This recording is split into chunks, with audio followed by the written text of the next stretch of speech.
इन FATF, financial action task force, इस वक्त India की अब मूव है ये पहलगाम और इस जंग के बाद कि वो अब हर एवेन्यू इस्तेमाल करे, क्योंकि मिलिट्री ऑप्शन में तो उनको काफी जो है वो लेने के देने पड़ गए, वो मुंह की खानी पड़ी, जैसे उर्दू में कहते हैं मुहावरे में।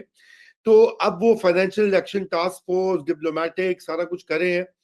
तो पाकिस्तान ने तो काफी कुछ ये 2022, 21, 20 में बहुत सारी कानून साजी भी की थी, anti money laundering, terrorism financing, दो ही जो इश्यूज यहाँ पे पाकिस्तान को ग्रे लिस्ट में डाला हुआ था, अभी पाकिस्तान से निकल गया। आप क्या समझते हैं कि खुरम दोबारा से इंडिया ये कामयाब हो सकता है हमें ग्रे लिस्ट में या ब्लैक लिस्ट में डालने में, जो उसकी एफर्ट्स हैं? नहीं, देखें, मुंबई इंसिडेंट के बाद 2000 के बाद जब हिंदुस्तान ने ये issue financial action task force में उठाई थी, तो उसकी जो कामयाबी थी तब कि पाकिस्तान को ग्रे लिस्ट करने की, उसकी एक बहुत बड़ी वजह ये थी कि तब यूएस गवर्नमेंट खास तौर पे, बट उसके साथ साथ वेस्टर्न गवर्नमेंट्स चंद थी जिन्होंने अग्री किया था इंडिया के साथ, और उन्होंने सपोर्ट किया था इंडिया की इस मूव को। और उसकी सबूत हमें हमें हमें मिली थी 2019 में, नहीं इनफैक्ट 2016 में ही हो गया था ये काम। एक्चुअली नहीं, ये मेरे ख्याल में, मुझे डेट एग्जैक्ट भूल रही है, एक डेट थी जहां पे आईएमएफ ने फाइनेंशियल एक्शन टास्क फोर्स की जो रिक्वायरमेंट्स है उनको प्रोग्राम का हिस्सा बना दिया था जी, ठीक है। And this was not mind you, एक आईएमएफ का अपना मैंडेट नहीं है ये, ठीक है। इसको एज अ कंडीशन बनाना was done on diplomatic pressure that could only come from America. IMF will not react to Indian diplomatic pressure. तो दैट वाज क्लियर प्रूफ कि जब फाइनेंशियल एक्शन टास्क फोर्स का जो प्रेशर पाकिस्तान के ऊपर डाला जा रहा था, उसके पीछे इंडिया की और अमेरिका दोनों की एक वो थी combined effort, and India was successful only because they could mobilize American effort behind it. और उस एफर्ट को मोबिलाइज करना उनके लिए आसान इसलिए हो गया था क्योंकि यूएन रेजोल्यूशन 1267 के अंडर जो डेजिग्नेटेड टेररिस्ट एंटिटीज और टेररिस्ट इंडिविजुअल्स हैं, जिनके नाम बकायदा मौजूद है, वो पाकिस्तान में थे। और पाकिस्तान में नॉट ओनली खुला फिर रहे थे, रैलीज होल्ड कर रहे थे, बट बड़ी बड़ी ऑर्गेनाइजेशंस चला रहे थे। मैं हाफिज सईद की बात कर रहा हूँ, और हाफिज सईद के इर्द गिर्द जो लोग थे जिनके नाम मौजूद है उस लिस्ट में, और उनको प्रोटेक्शन मिल रही थी कहीं ना कहीं से पाकिस्तान में कि जो भी गवर्नमेंट ऑफ द डे उनके खिलाफ मूव करने की कोशिश करे, उस गवर्नमेंट का जीना हराम होना शुरू हो जाता था, लेफ्ट एंड राइट।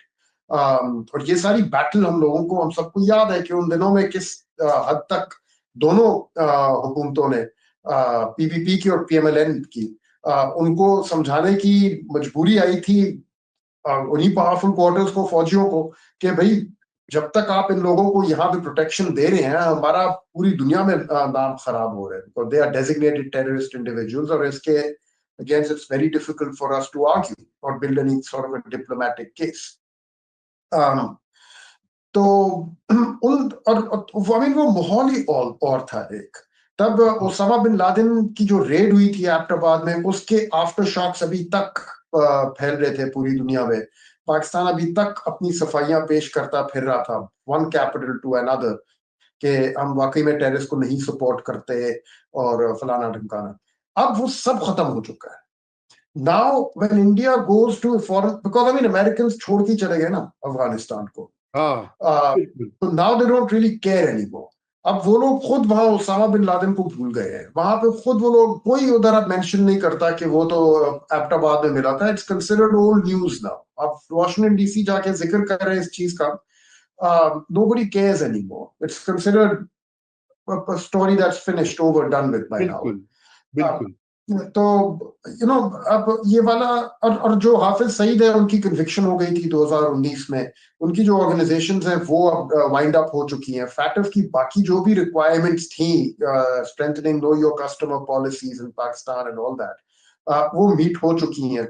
नाउ उसी चीज को हिंदुस्तान अगर सिर्फ अपने जोर पे चलाने की कोशिश करे, without American support, without support from Australia, New Zealand, Canada, America. I mean, not sure if Canada was there, France was there, United Kingdom. Without the support of these countries, it will not be possible, वो अकेले ये इन सारे मुल्कों को नहीं rally कर सकेंगे। तो आई डोंट थिंक बिल्कुल ट्राई करेंगे, but they will not be success. बिल्कुल, ये ऑपरेशन सिंदूर में भी इनकी सबसे बड़ी मिसकैलकुलेशन ये थी। ये किसी टाइम वॉर्प में भी रह रहे हैं खुरम। मैं आपको ये बताऊं कि आप बिल्कुल सही कह रहे हैं, मैं तो खुद इस वक्त अमेरिका में हूँ।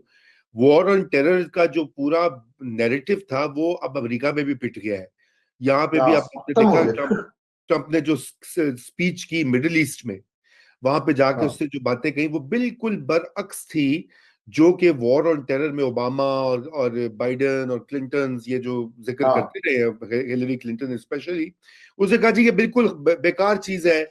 हम कौन होते हैं आपको बताने वाले, हम कौन होते हैं आप एक कल्चर को, क्योंकि ये कहते हैं हम जमहूरियत लाएंगे, औरतों को आजाद कराएंगे, फ्रीडम और डेमोक्रेसी और ह्यूमन राइट्स और ये वो। या तो इधर भी वो उसके ऊपर बहुत ज्यादा जिसे कहते हैं मामला है।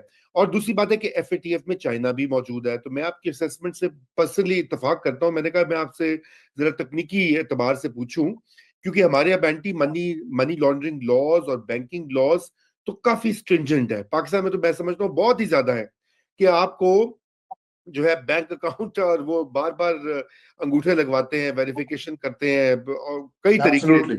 और पैसे भेजने के लिए कई सवालात होते हैं। तो बहरहाल